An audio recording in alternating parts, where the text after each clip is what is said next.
everyone, and welcome. My name is Andy Porter. I'm Dean of the Graduate School of Education here at the University of Pennsylvania. Each year we have a special named lecture after Constance E. Clayton, former superintendent of schools here in the Philadelphia School District. Much loved and admired and remembered, and sitting right here in the front row, I call her Connie. I don't know, that's how she was introduced to me. I think everybody, once they've met her, they call her Connie. So Connie, thank you for being here, and thank you for all you've done for the great city of Philadelphia.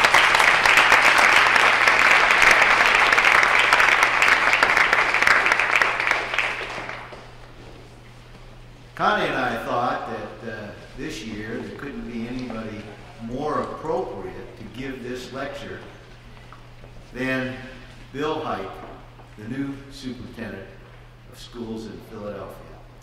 I've had the great fortune of meeting and interacting with Bill on several occasions since he's been here, and I can tell you he's made a tremendous first impression on me.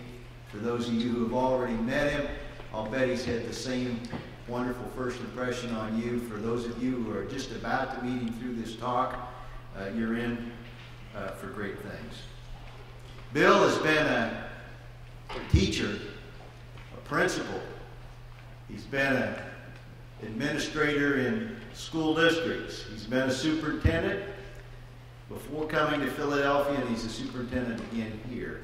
He brings the wisdom of the practitioner to this job, and I think that's important. He's practiced his trade as education, his profession in Georgia, Virginia, Maryland, now Pennsylvania. He has a bachelor's of science and a doctorate from Virginia Tech and a master's degree from Virginia. So when I was thinking about this opportunity to introduce Bill, and I had a chance to introduce him once before, and I thought that was just a warm-up cruise. I think I'm going to try to get it a little bit. I hope you give me at least a third chance so I can get it right. But some words, some adjectives come to me. Bill's a man of great courage. He's a man of wisdom. He's a man of patience. And he's a man of great energy and enthusiasm. Let me give you an example of each one of those attributes. First, on courage. He took the position of superintendent in Philadelphia. I can't think of anything more courageous than that. There are other silly adjectives that come to mind. I'm sticking with courageous. Wisdom. He had the wisdom to reach out and to build partnerships across this great city of ours. He's a builder. He's a collaborator. I think it takes wisdom to do that. It takes a little of that courage as well. Patience. He's shown the patience to listen to others' points of view on issues at the very heart of what the Philadelphia schools are about. For example, he's listened to people who have different views about the closing of their school and different alternatives. And I read, I think just in this morning's paper, that he thought that he'd learned some things through these many, many conversations that he's had, and that he thinks that his plans can be improved a bit. That takes great patience to listen. I know as a dean, sometimes I don't have the patience I should have, but Bill, thank you for your patience to listen to other points of view. He has great energy and enthusiasm. You know, he says, I can do it, we can do it together better, but we must we must do it. We're going to have to close some schools. There's just no alternative here. That takes energy.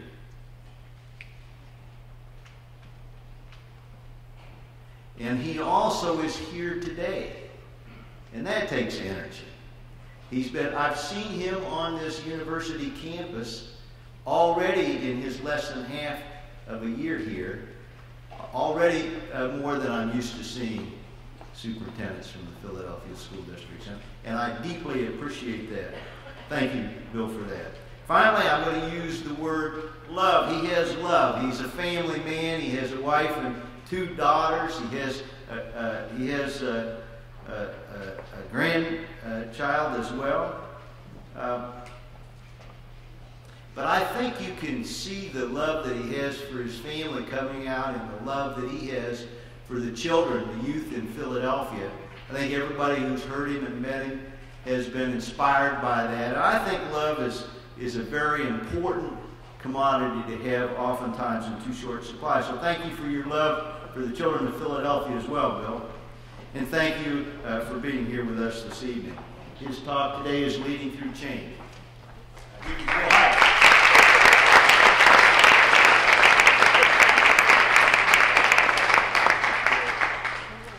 Thank you, Dean Porter. Thanks for that great introduction. And it's been a little less than 6 months.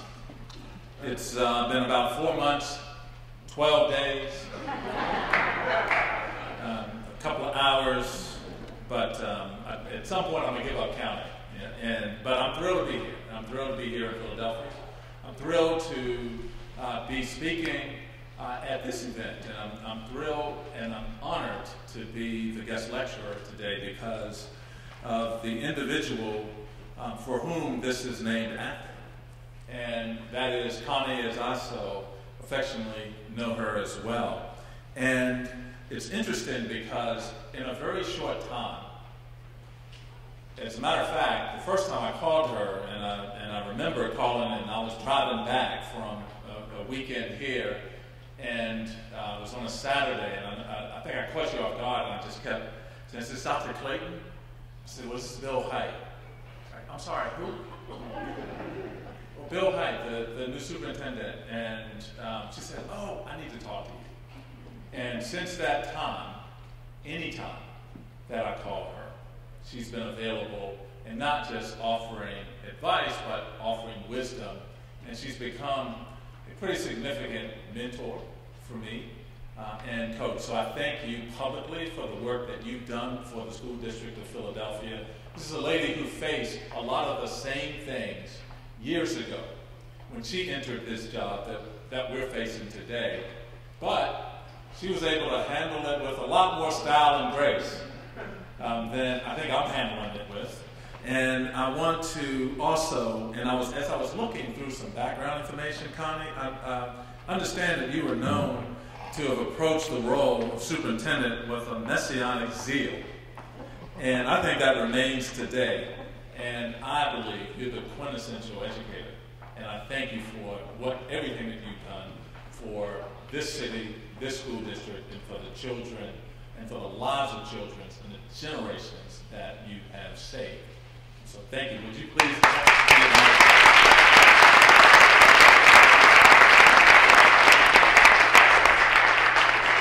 So today I plan to talk a little bit about this notion of saving lives, and it's going to be a part of the talk.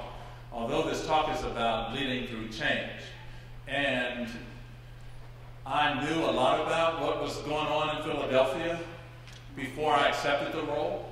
As a matter of fact, when the first individual asked if there was an interest in Philadelphia, my reply was something like this: "Are you nuts?" Because of everything that you were reading about, that you were hearing about, all of the things that were occurring. And when I arrived, I found that there was nothing like that at all. And I've been now to about 60 schools. And during those school visits, I've met young people who want for themselves exactly what you and I want for our children. They want to be successful.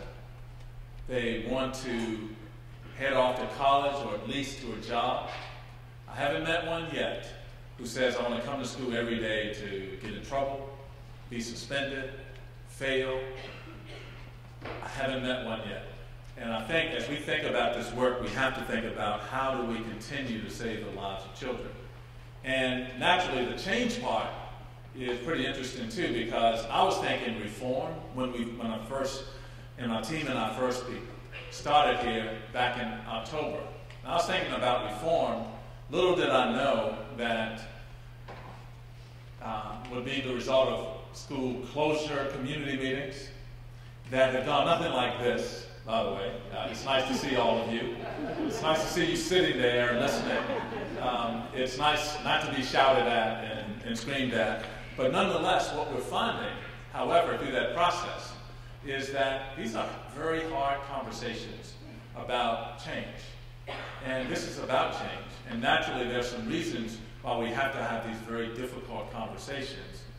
But one of the things, and I came here, oh, by the way, today from City Council, where I was testifying for 2.5, 3 hours on school closures. And finally, I got to a point, Connie, where individuals were talking about this notion of, maybe if we can get you the money, we won't have to talk about school closures. And I want to share my response, because I think it's important, and I think it also speaks to how we have to redirect passion to the right things. And the redirection of my passion was, even with the money, we have schools that are not serving children, particularly our poor and minority children. And they've been in schools for years where they are underutilized, and very few of them are reading and or doing math on grade level. So even if things stay the same, we still have to have a conversation about changing those schools. And so as I talk about leadership today, I'm going to talk a little bit about this notion of how do we think about leadership from an organizational culture perspective, and how do we think about innovation. And so I'm going to talk about those two pieces as we work through this presentation. So everything begins, and everything that I talk about begins with what I call a profile of a graduate. And then I actually work that backwards. And so it means that if we start with what we want all students to know and be able to do upon their departure from the school district, upon graduation, then we have to begin deciding on a set of skills around the types of things that are really important. Many of those things are content related, but there are also some things that are not necessarily content related. And I think that Tony Wagner did a tremendous job in his book, The Global Achievement Gap, of talking about those skills that all of our children will need in order to be competitive, not just here in this country, but across the world. And so when we think about profile of a graduate, I'm thinking about not just the content-related skills, but those skills and or competencies that help children learn how to problem solve, to think critically, to work as a member of a diverse team, to speak more than one language, to understand diversity in the cultural types of competencies that need to go along with that, to understand what it means to be a good citizen and be of high moral character. Those are many of the things that unfortunately sometimes get lost in the conversation about content and text. And we have to reframe our conversation to really think about the skills and competencies to make students efficient and effective as independent learners. We also want to really think about those organizational behaviors that provide for our abilities to enhance those. And naturally, the notion of developing skills and good work habits. And how do they do that? So as we think about this, this leads to a few areas where we should think differently. And those areas are around some of the challenges that we have. And as I indicated earlier, I'm going to be talking about organizational culture and innovation. And so first, I want to talk about those challenges, and I'm going to group them into 4 categories. And those challenges around cultural, types of structures, human structures or considerations, the structure, or just the organizational structure in and of itself, and achievement. So a couple of framing questions. A couple of framing questions as we think about this. A couple of these is just as we think about the things that we have to change culturally and think about the young people with whom we're working. And I think about this across a city where we're educating a very diverse group of children. Some come with the prerequisite skills in order to be successful. With others, those skills have to be developed. And so part of this conversation is thinking about cultural changes. Like, how do we make reading and writing relevant in a world that's dominated by high-speed visual cueing? So if you just think about video games and what students are exposed to, where everything is made easier and simple. And so how, as educational structures, does my team and I think about how do we make reading and writing more relevant to that process? How do we demand perseverance and stamina? And how, as a group of educators, as we're thinking about leading these organizations in our schools, how do we think about this notion of making sure that students have what we call the academic grit to persevere and to maintain and not give up? How do we address historical disenfranchisement? And at these community meetings that we're having across the city for the recommendations that we've made to close schools, and made those recommendations December 13th. Since then, we have hosted meetings and we've had over 4,000 people attend and participate in those meetings. And what we're hearing a lot of is that this city is a city of neighborhoods. And I've experienced that. And I've been to some schools where students are about to graduate, and now they're going to graduate and take advantage of programs that are other places in their district, but they're going to take advantage of them through the community college or through some other training mechanism. And I think that's a disservice to our children, because so many individuals are confined and don't work outside of neighborhoods in some cases, unfortunately their choices and their options become very limited. And that creates a historic disenfranchisement. Voter ID is a perfect example of disenfranchisement. Making decisions and not involving individuals who are parents or family members are another example. And how do we begin to reframe that conversation so that we're getting at the historical disenfranchisement? How do we build social capital, particularly among our young people? How do we get them to a point where they understand that there's value in working with other individuals? There's value in sharing ideas. There's value in being a member of a team. And then how do we connect with disconnected youth? And we have a lot of disconnected youth. Some who unfortunately have dropped out of our school district, others who unfortunately have been pushed out of our school district.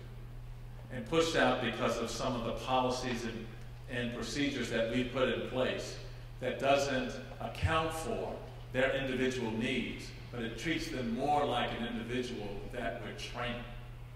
And if they don't behave certain ways, then we're unable to address or change our actions. Instead, we put them out. And so now, as we think about the cultural challenges, these are all of the questions that we have to answer.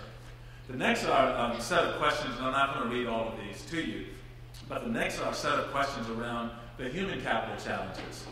And this notion, particularly as school districts, how do we attract, retain, develop, and support the best people who stand in front of our students every day? And how do we support, retain, develop the best individuals who lead our schools? And how do we deprivatize teaching? And Dr. Clayton, I don't know about you, but we go through a lot of schools where individuals go into their classrooms, close the doors. And in many cases, if there's glass on the door, they tend to put like a poster board or a cover on that. And they go in and they're teaching all day, and it may be good in some cases, it may not be in others. But what happens is that is a design that doesn't help individuals grow. Because we grow through reflection. We grow through conversations about that work. And so how do we begin to deprivatize teaching? Where, like other fields, individuals are able to give feedback based on things that they see. How do we create the collaborative development of teaching? In other words, how do we have individuals who talk to each other? And then naturally, how do we intellectualize the craft? And then the structural challenges, we have traditional classrooms now. And I will just pose a question. I wonder if these classrooms are appropriate for what our students need for the 21st century. And we've seen in classrooms where most of the rooms look very much like they did many years ago. But instead of a chalkboard, some have put like dry erase boards. And in some cases, instead of dry erase boards, we put smart boards. But then all of the desks are lined up in the same way with individuals standing in front. And I think about that in a world where information is free, democratized, is ubiquitous. And I'm wondering then, and I've asked this question many times, what is their value add if all we are experts of content, when all of that information is already available? And students are not likely to work in an environment that is set up that way. As a matter of fact, many students are telling us, I don't even see how this is relevant for things I want to do. I want to make and engineer video games. Where do we get to do that? Or I want to problem solve a problem taking actual samples from the environment. Where do we get to do that? I want to learn as a member of a team. Where do I get to do that? And so thinking about the typical design of our classrooms becomes really important. This notion of personalized learning, all of these things become really important. Finally, how do we incorporate new technologies with content and within the content? So it leads to a question, and it leads to a question about achievement, because I talked about that as a challenge. And how do we eliminate gaps in achievement? And we know that achievement becomes a predictor of many other things. Poverty, incarceration, unemployment, crime, health. And it's no wonder that although our country has 5% of the population in the world, we incarcerate 25% of the individuals who are incarcerated in the world. And when you think about who those individuals are, it always comes back to a couple of factors. It's individuals who, in some cases, were disenfranchised, but in most cases, it's individuals who never learned to read, who we never actually solve for in our schools and in our organizations. And so how do we eliminate gaps in achievement and thus save a life? Because this is what this is about. It's about saving the lives of young people, generations of young people. So now we get to the organizational, cultural part of this. And before we get to this, one of the things that I want to share, I want to go back a slide, and I always embarrass this young man, because when we talk about saving lives of children, I remember when I was in Maryland, and I had to fight because we had some students when we first got there. And we were talking about certain courses, and many of the students who are here understand these courses because at many of your schools, these courses were probably made available. But we had courses, we had some students, and I'll never forget it, we were doing presentation on 2 programs. One was on advanced placement. Many of you know what advanced placement courses are. And then the other was on international baccalaureate. And I remember a young man, and this is not the young man I'm talking about, but a young man who was a member of our school board. He was a student member of our board of education. And the young man said, how do I get to one of those classes? And how can you make one of those available at my school? I said, well, you just go sign up. It's available at your school. So the next day he called back and he said, my school doesn't offer those. They don't offer any courses for advanced placement or any of those courses that you call International Baccalaureate. And then we did a survey of those, all of the schools as a result of that, and we found that many of our high-performing schools, schools with a lot of resources, provided probably up to and over, in some cases, 30 different options. Then we had other students who were coming from circumstances of poverty whose neighborhood schools provided zero. And if we're talking about access and equity and saving lives, then all students should be exposed to those types of opportunities. So, as a result of that, we then committed to make sure that every student had those opportunities. And we created a process where students who were able to take advanced placement had the right to refuse to go into class, but we could not create mechanisms to prevent them from going into the class. And we put at least 8 in every single high school, all 26 of them. And as a result of that, we began to see our minority students, as students in poverty, then begin to do really well on things like advanced placement. But here's what was interesting. They then began thinking about college and opportunities beyond that. Why? Because now they had access and they had opportunities. And so, as a result, there's a young man that I came to admire. He was a student, very high-performing student in our district. He became a student board member, and we had a countywide election process. He became a student board member, and this young man, what strikes me about him is that he was always, and he remains, a tremendous learner. And every time I come over here, somehow, Andy, I run into him. And today he told me that in 3 months and 3 days, he graduates from this university. And it's Haywood Perry, who's here. Haywood.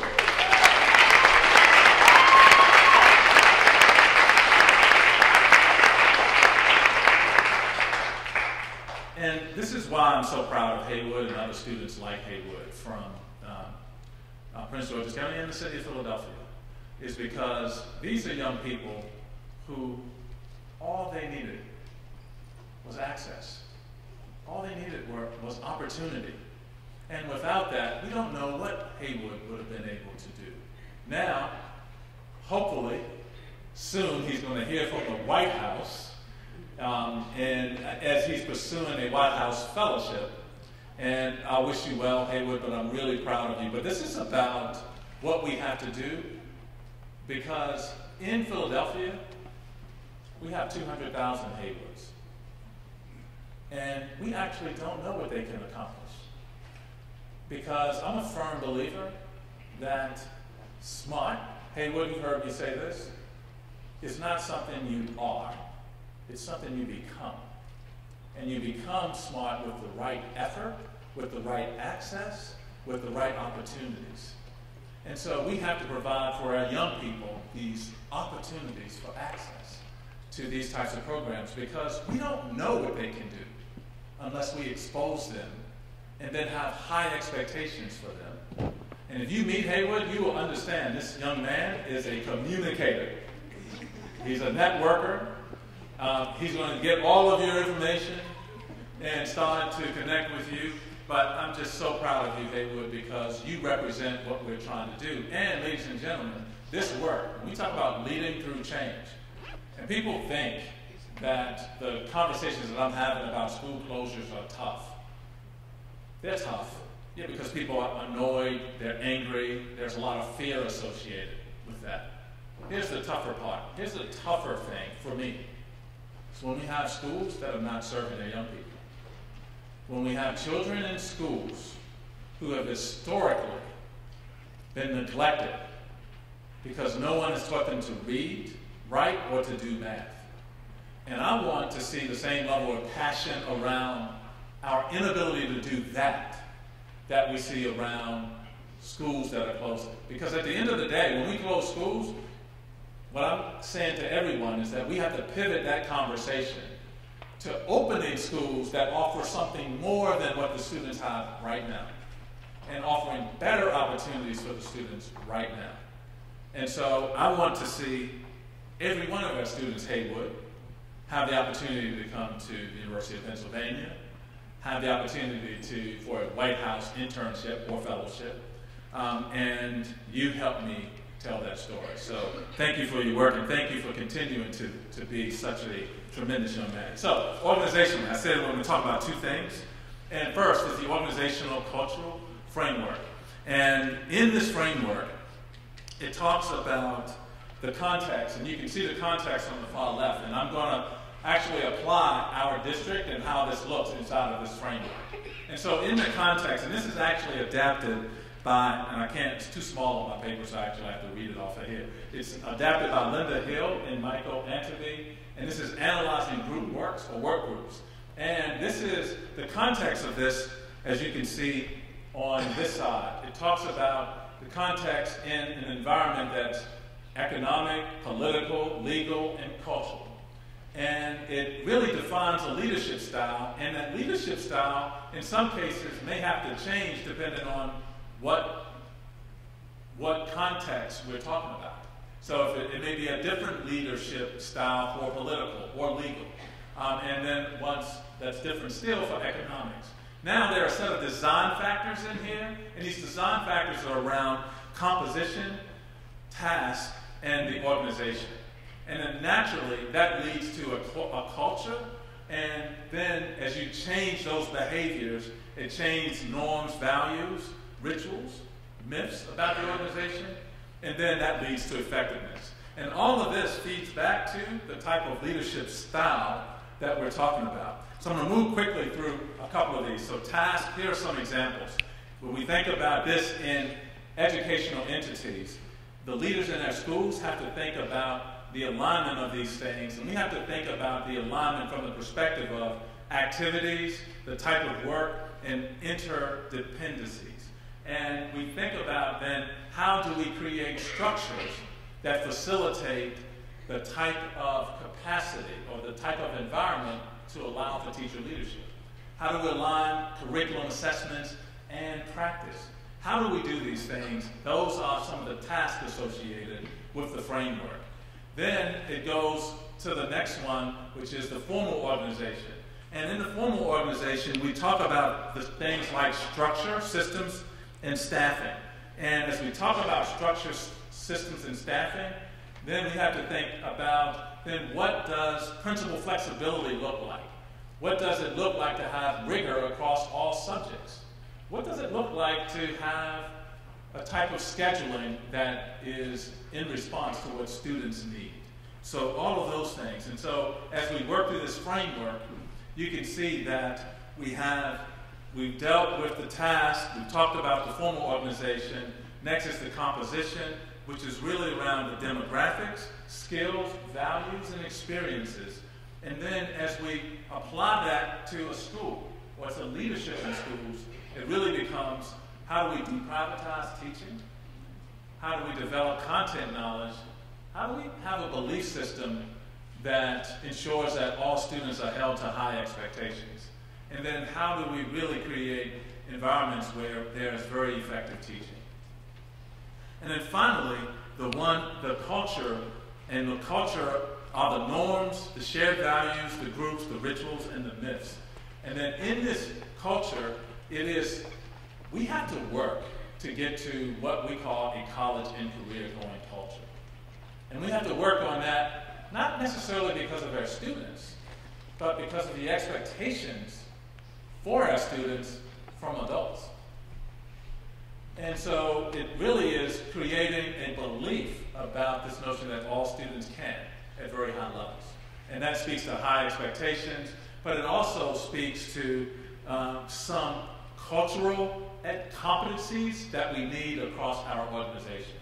Understanding that students who are coming from certain backgrounds will have certain issues that we have to attend to. It's not a problem. We just have to recognize that. and changing adult behavior to address student needs. And of all of the things on here, that one probably becomes the hardest, because this is about the Haywood Perrys of the world. It's about our students, their needs, their desires, their hopes and dreams. Many of us as adults, we've already obtained an education, we have employment, and so the notion really needs to become, how do we really think about our behavior changes to meet the needs of our students? And what does that look like in organization? So context, and as I talked about the framework and talked about context, it really, if we think about context as communities, families and parents, external stakeholders, if you apply that to schools, it really becomes a notion around parent engagement and community engagement. And when I talk about this is not necessarily individuals coming in to teach classes. This is about empowering parents with information so that they can help make decisions for their children. They can also help push the district based on the needs of their young people. And to some degree, it's also educating parents in some cases on what's available to assist them in actually becoming better at parenting and teaching. And so that is inside of the organizational and cultural framework. And I think that's one thing that is really important as we talk about changing cultures. It really becomes, how do we create these organizations and inside of this design to really get at a leadership style that provides for effectiveness. And it is those things, those rituals and routines that we do every day. They become our actions associated with those things. And our actions associated with messages that we communicate about students that we work with. So we've done all of this. And even in some cases, where we've done all of this, we still have this persistent, pernicious gap in student achievement. And these are gaps that come right down racial lines. And so what about this notion of achievement? And what about gaps in achievement? And that leads me to, I was going to talk about two things today. Organization is one. And even with the best organizational structure and the best strategies inside of that, we still have this persistent, pernicious gap. And so that leads to this notion about innovation. And I do like the work of Michael Tushman. And Michael Tushman talks about the innovation paradigm. And in the innovation paradigm, he compares generally these organizations that exploit their strengths. And so if we do things well, we're going to do those things better. And many organizations, and many of you have seen those, and many of you have bought products and services from businesses that really exploit to their strength. And when we're talking about exploitation and thinking about our ability to innovate, so I want to talk about this notion of exploitation versus the need to innovate. And so part of this is really about when you exploit and then you realign your components, but essentially you do the same thing. You generally do the same thing. You just have a better product or a better way of doing it. It's just like starting with small cell phones, then the cell phones got larger, then they're getting smaller again, then they go to tablets. So you start to do things better. But one of the things that we understand through this process, and Michael Tushman talks about it in his Winning Through Innovation book, is this notion of disruption and where that disruption comes from. And in many cases, the disruption can be internal. That's really hard to do, but in some cases, it can be internal. In most cases, it's external. And it's applied when, and for business sake, in many cases, when businesses find that they're losing market share and that their strengths that they exploited over years no longer are sufficient to provide for the types of products that they need. So one of the things that I think is important is what Tushman believes to be true innovation. And true innovation, as he describes it, is not just a realignment of the components. So if you think about educational structures, I talked about this, let's apply it to schools. We go from a chalkboard with 30 desks to a dry erase board with 30 desks to a smart board with 30 desks.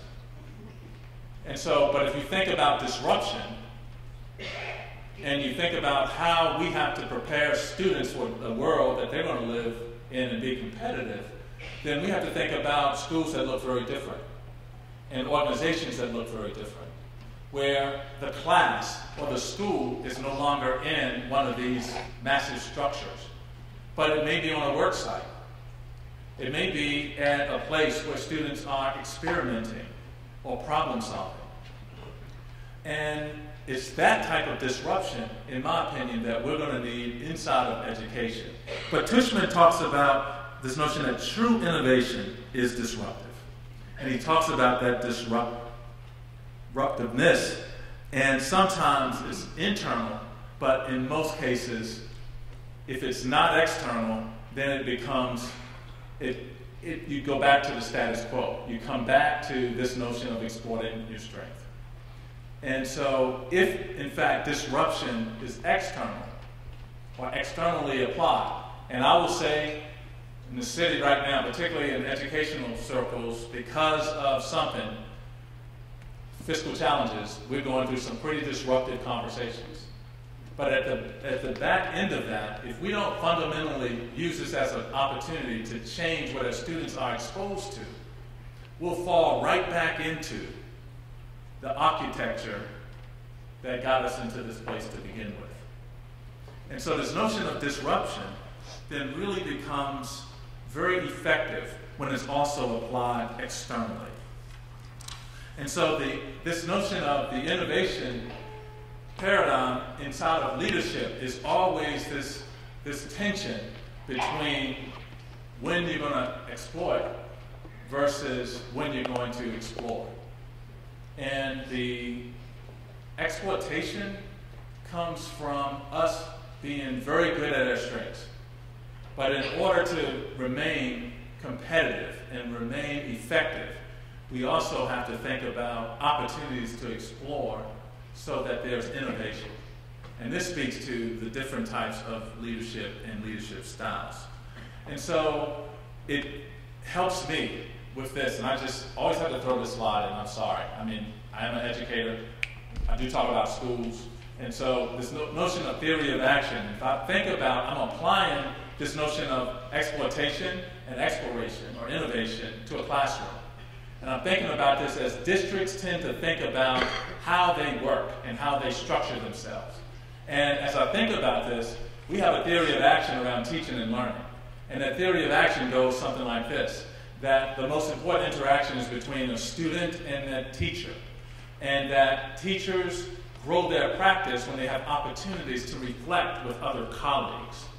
And that rigor and high expectations are attained when we align content, practice, and assessments. And that all of these things happen when you have a tremendous leader in front of the building.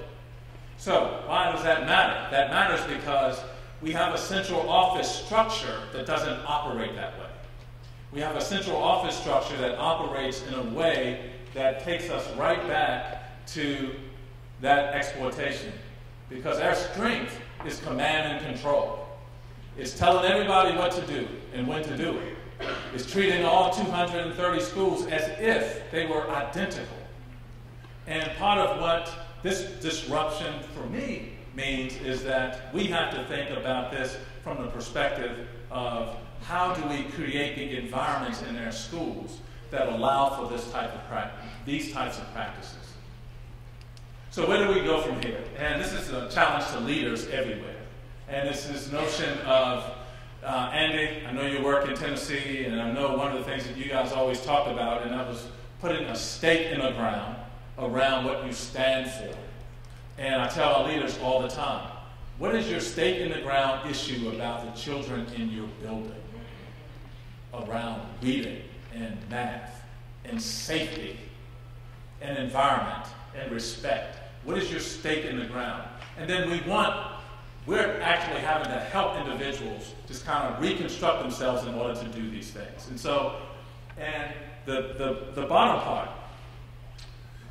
I don't know why. Dr. Clayton, you may know why. In education, sometimes we have a hard time holding people accountable. And everybody's so nice.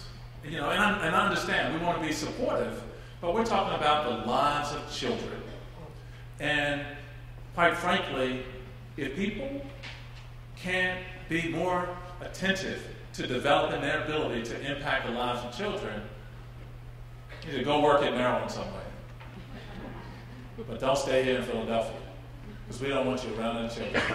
We want individuals who understand and are responsible and therefore accountable for the outcomes of students. And finally, this notion of innovation. And innovation particularly at the schools, which means that our principals must have certain flexibilities in order to do this. But these flexibilities just cannot be open-ended. They have to be grounded in student outcomes and accountability. So at the end of the day, we actually don't want you growing flowers out in the front of your school. We actually want you to improve on the student outcomes at your school. And that's how we're going to hold you accountable. And we're going to support you, and get out of your way so that you can do that work. So part of this, and I talked about this earlier, this notion of how to save a life. And this is the slide where we have audio. And inside of this slide, I think I'm going to have to click on it. Inside of this slide, this is a set of students. And just think of students who, if in fact we constructed schools and classrooms to meet their needs, what they would look like. They would not look like some of the things that I've described. They would not look like a one-size-fits-all model, because some of these students want things that are different. And I just want you to listen to their conversation.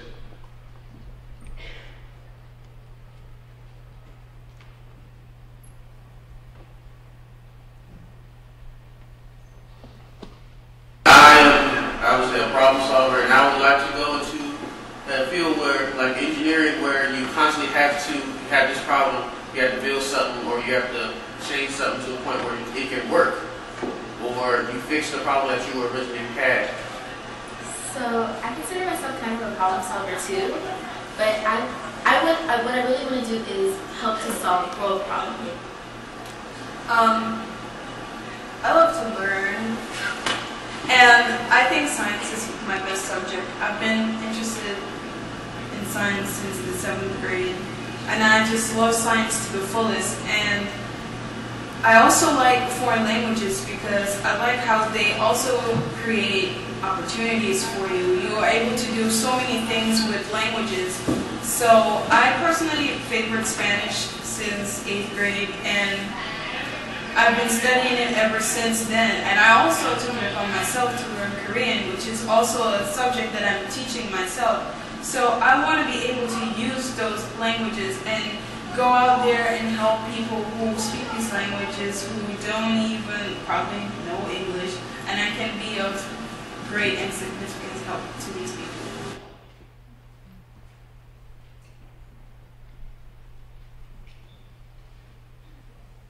I don't think there's enough guys that are interested in reading and school work, because here it's 5 to 1, and I believe that if we get more guys that get interested in reading and writing and math, it will be less people in jails and stuff.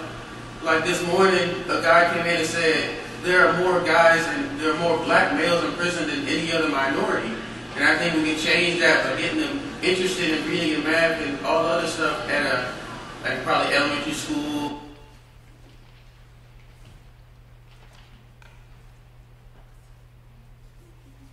I feel like with this group, and the rest of the kids that aren't here to actually do this interview, because with our class, I feel like our English teacher that we have for the past 2 years, I feel like she has put more work into our English reading and English stuff than any other teacher that I've had. That's my personal belief. Because I feel like from the beginning of the school, from the first day of school, from the first day of the school year to the last day of the school year, she's always there. She's always there to push us, trying to make sure we actually understand and grow and not be in the same place that we were in the beginning of the school year. She wants us to grow as a group and also as individuals. Well, I don't think if I've never had her have this background as a teacher or in the school from 9th grade, I don't think I could have been the writer that I am today, because without them, I don't think I would have matured so much.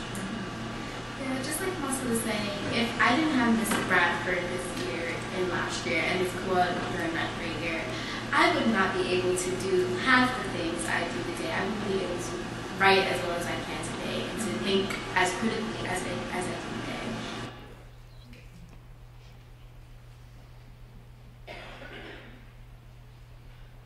I feel like students need to be pushed more into thinking critically, because once we start thinking critically, there's no stopping us from thinking critically. We want to keep going and going and going.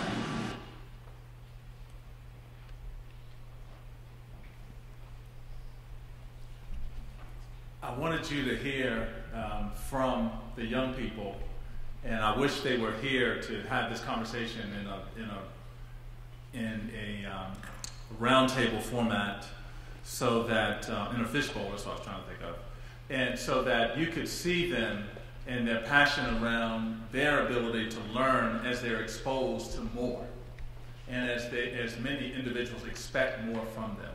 So as I think about this, and I think about this from the perspective of educational leadership, I think about how it applies when we're talking about leading through change.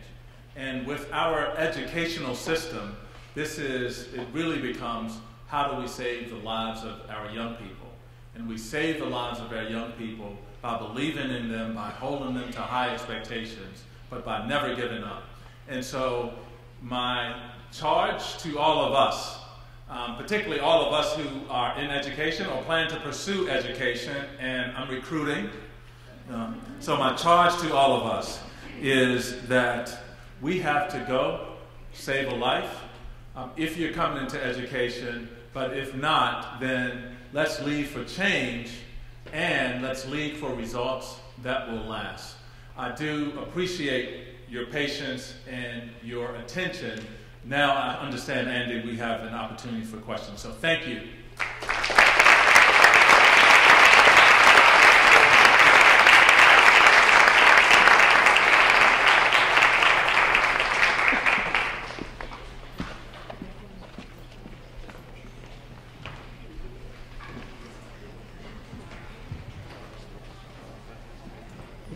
Who's got a question? I got a mic.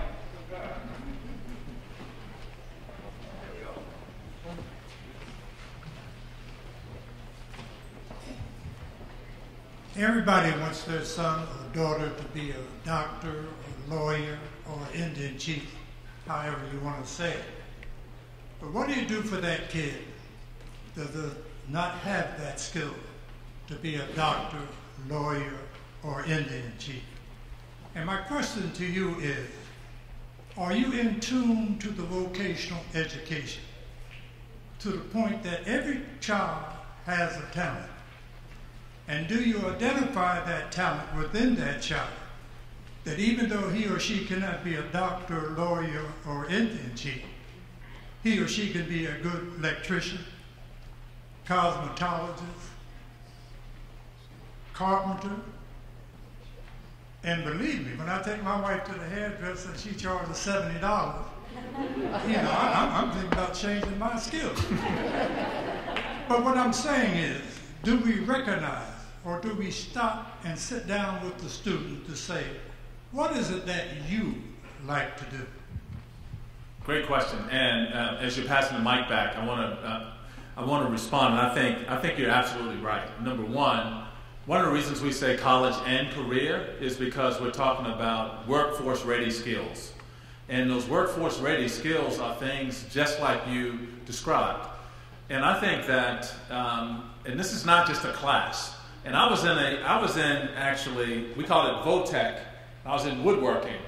And I'll never forget it, when I was in it in middle school, and unfortunately, and in high school.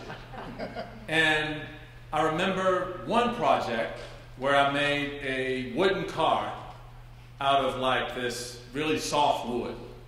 And I had the wheels on it and all of those things. And ever since then, I haven't found one job that requires me to make a wooden car. And so one of the things that I think is really important is having access to the development of those skills and then applying them in an environment where they can use those skills to actually become employable. And I use a couple of examples. So in my last district, and Haywood is a graduate of the district, so everyone can feel free to ask him if these things are accurate. But we had a student-built house project, and our students built 39 houses. And that's what it was called. And students showed up to class at the construction site every day. It's where this classroom took place every day. They worked alongside of industry professionals. They had the same requirements for permitting, inspections. They knew that they had to measure. They could measure as many times as they want to. They could only cut once. But they did everything from clear the land to do the masonry to the carpentry to the electrical to the roofing. And then they landscaped it and decorated the house, and then they marketed it. And these were different classes who were doing this. But here's what was interesting. Students who were never interested in college before became interested in college because they felt like now they understood the math. And that's because they were actually applying math every day on the job. We had another program like the IT Academy we created. And in the IT Academy, students who attended, the school is called Fairmont Heights, if anyone knows an area around the District of Columbia.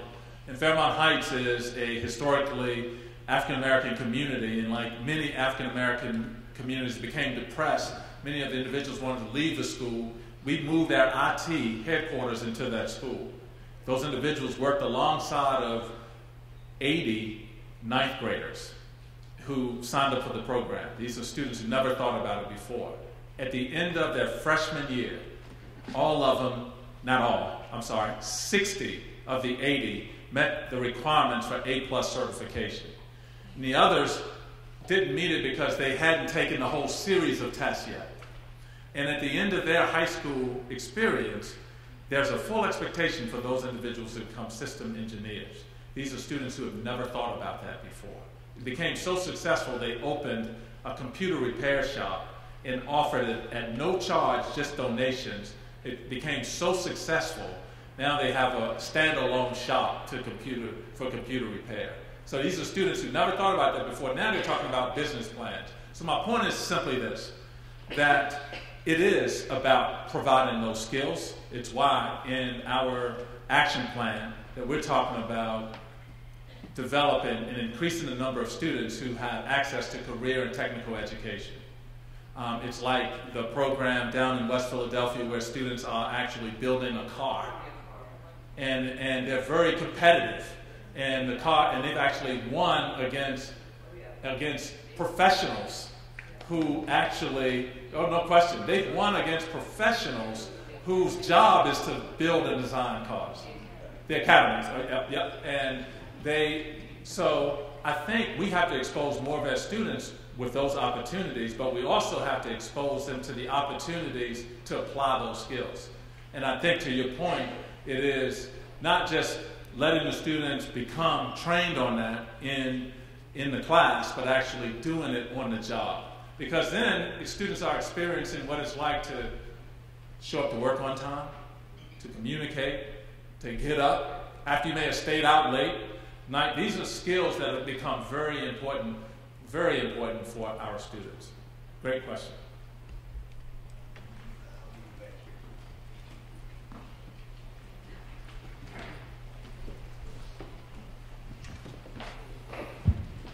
Dr. Hite, how do you, you've described a very exciting new kind of school programming, and one that I think everyone here would agree would be a highly desirable achievement.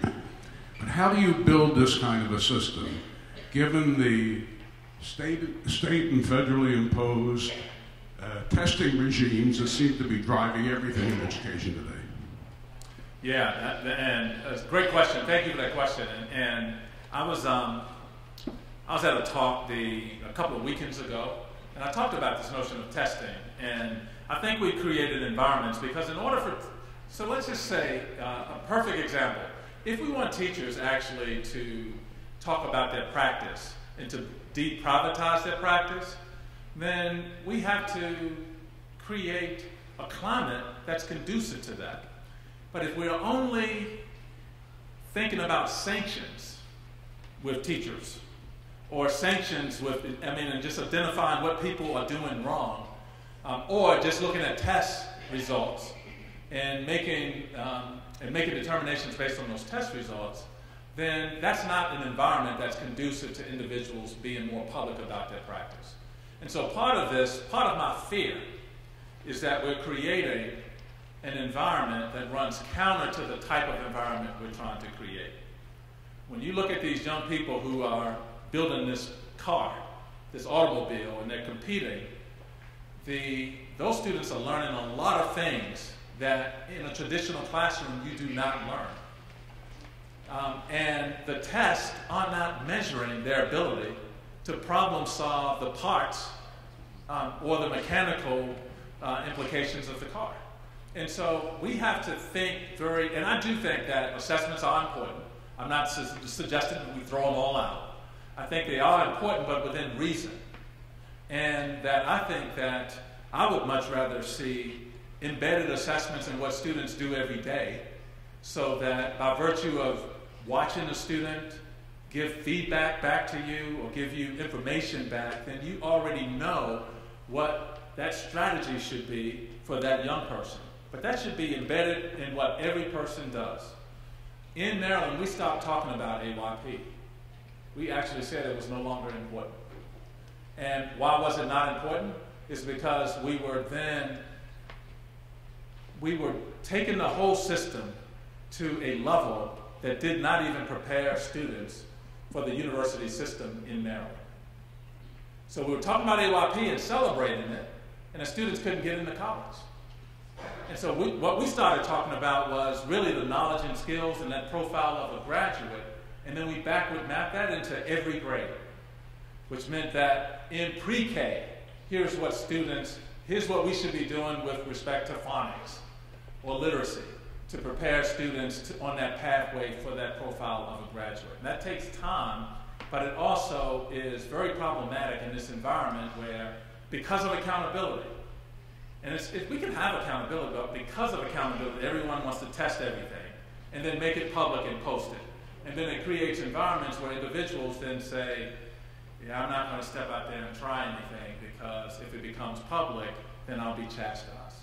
And that's not an environment that's conducive to students being able to problem solve or think critically or to do project-based learning. Great question. And that's just my opinion.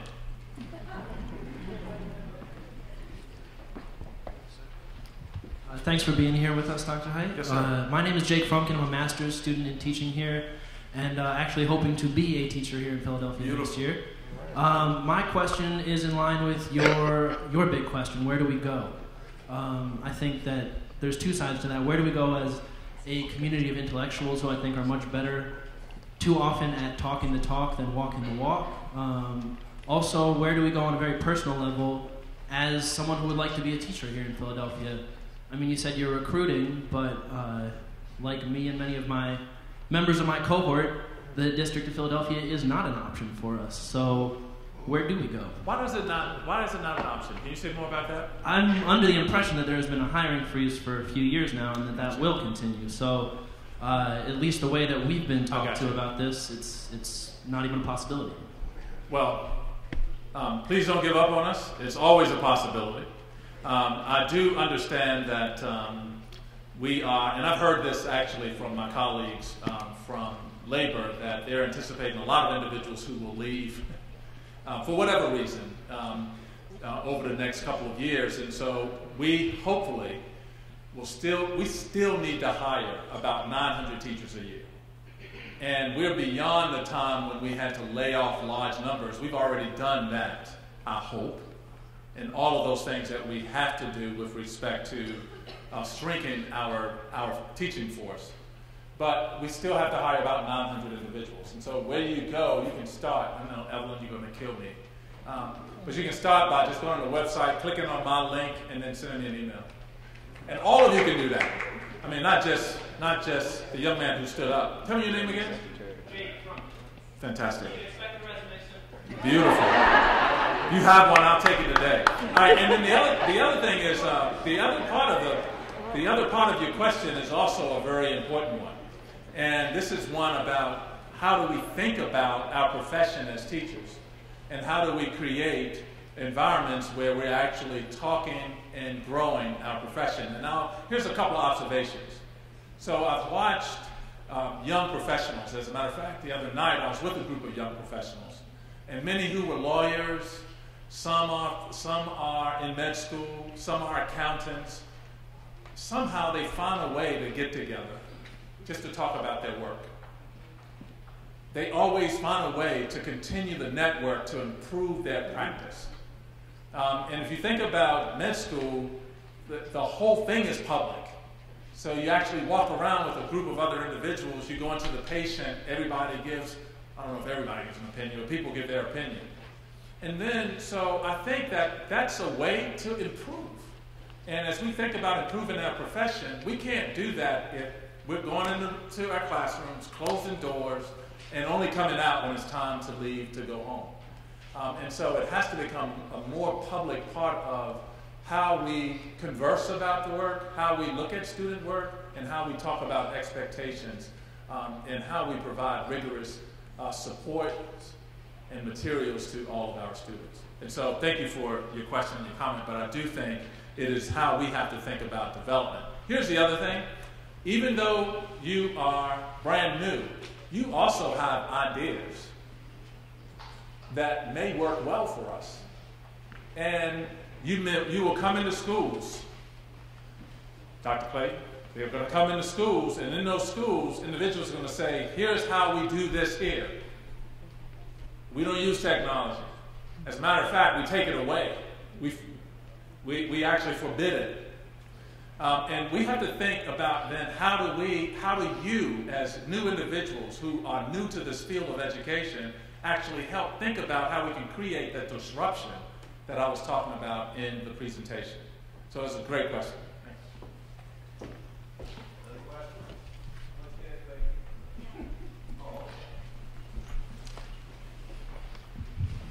Good evening, Dr. Hite. My name is Gershawn Singh, and I teach at Strawberry Mansion High School, one of the schools that are scheduled to be closing.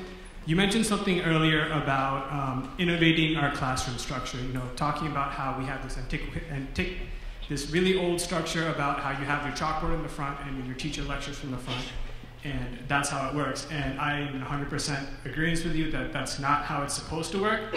My question for you is, how do we get that conversation into the schools so the teachers and administration can have those conversations? Because quite frankly, we are not. And in fact, we are, in my latest observation, I was told that it needs to be that way. You need to have a specific center of attention on the front.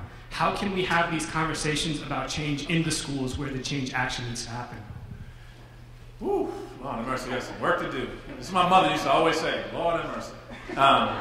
One of the things that, it speaks to the work that we have to do. So we've already begun a process where there are several groups, and there are several groups that have been very active in providing information up and across. And then, so we're able to actually get information to them, and then they're using their own organic networks to get information out and across. And so it's a couple of your colleagues in some schools that are doing really well. Science and leadership. There are teachers over there who have deprivatized their practice. There are other schools, and I always hate to name one, because if I only name one, then I have to name like a whole bunch of others, because people say, you didn't talk about me. But I do have to say, they have figured out how to create an environment that's conducive. Now, they've also extended the network. And so you can actually begin to converse with individuals over at Science and Leadership. Here's the other thing, and I'll look for some recommendations from you. How do you get that information to us? So how do you get information about your desire to learn more about different structures, different configurations for the classroom, using different technologies? Because if I have some technology, then I want to give it to you because you're interested in trying it. And so the other part, and I've asked a lot of groups this. I've asked, I think it was Philly Core, Teachers Lead. The whole challenge is to get information flowing both ways. So you're not just getting directions, but you're also able to say, hey, have you thought about this idea? One other thing, and I'm sorry to keep talking about my former district, but I've only been here 4 months, 12 days. We created what we call an innovation challenge in our last district. And we started it with brand new teachers just to get them into a place where they were conversing with each other. It became so popular that not only did new teachers want to participate, but all teachers began to want to participate. And we used to give them a problem. And the problem could be around our budget, because we had budget challenges there too. Or trying to use technology, or communicating with the home. And they came back with some of the most innovative thinking that I've ever seen. And I think that we have a lot of abilities here to do those types of things. We do have a tough fiscal climate to get through this next year, maybe the next year and a half. And then once we're through that, hopefully, we're then able to begin reinvesting in schools so that we can create the types of technology, structures, and layouts that you described.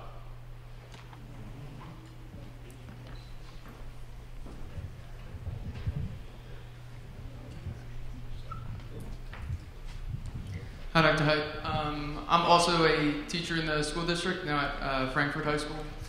I've been to 2 very different facilities master plans meetings that you've had. One was before you've announced the school closures, and then after you've announced the school closures.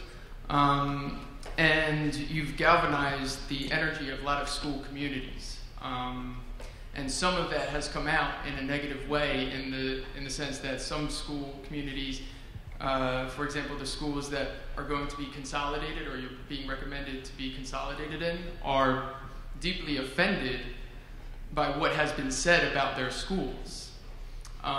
So I guess what I'm asking is, there's a lot of energy around what is going to be happening to these schools, and how can you get that going into a more positive discussion where all of these communities see that they have the same stake in their child's education, community's education? Yeah, I mean, you said it, and you said it better than I probably can. And this notion of really then pivoting this conversation away from just this notion of school closures to then how do we create environments that are more conducive for students regardless of where they attend school. But some of your colleagues and some of the leaders are beginning to do this already. And I've talked with leaders at schools in some of the areas that are having some pretty tough conversations, to your point, where they're holding weekly open houses at their schools and inviting individuals from the sending schools to come over. And in some cases, beginning to convince people that, hey, I think if we work together, we can actually begin to figure this out. And I do think that, and I welcome anyone who wants to sit on stage with me in one of those meetings, so that when things come up about certain schools, and it's one reason we invited the principals and many teachers are there, and we've had a few cases where teachers have stood up and said, no, you're misrepresenting their school, and we need more of that. And it's not just the individuals who are yelling and screaming, because sometimes they're not always parents. And sometimes they don't even live in the city. And so part of this is really making sure that we also communicate a message about what we're going to do with all of the schools that remain to ensure that they are safe and provide for the needs of all students. Andy, I know that you are around somewhere. I did want to take the opportunity, because you talked about something earlier, and I thought I saw her walk in, but my wife, I thought was here, Deirdre Hite. Deirdre, could you stand up? Is she here, or she's hiding in the back? Thank you. Thank you. She's going to really critique this later. I'm telling you. Let her ask a question. You think? All right. So, and I know you're on a time limit, or are we fine? We got one more question. There you go, right here. Hello. My name is Deja Montero. I also work with Mr. Singh at Strawberry Mansion High School. And we have some really strict zero-tolerance policies when it comes to things as severe as, you know, fighting physically or verbally, to things as less severe as cursing or even wearing a hooded sweatshirt. And any of these could result in or out-of-school suspensions for single or multiple days. And I'm just wondering if you could speak to the efficiency of such practices in educating our children. Yeah, I mean, it's a tough balance, and I don't want to. I'm personally not for zero tolerance, and I'm personally not for that, but it has to be applied in the context of school. And I do know that at Strawberry Mansion, you're dealing with some students who are coming back into the educational environment, and in some cases, you have to communicate very forcefully a set of expectations. And so I want to recognize that because it's not like it's applied to every school. However, I think one thing is, so there's a certain deportment and behavior that we have to expect at schools. I am this notion of just suspending students for stepping across the line or in some cases making a mistake. And here's what students told me, and I've talked with a group of students from West Philadelphia. And the students were talking about restorative types of practices. And they talked about restorative types of practices, and this is their voice, and I'm not going to get this entirely right, but here's what they said.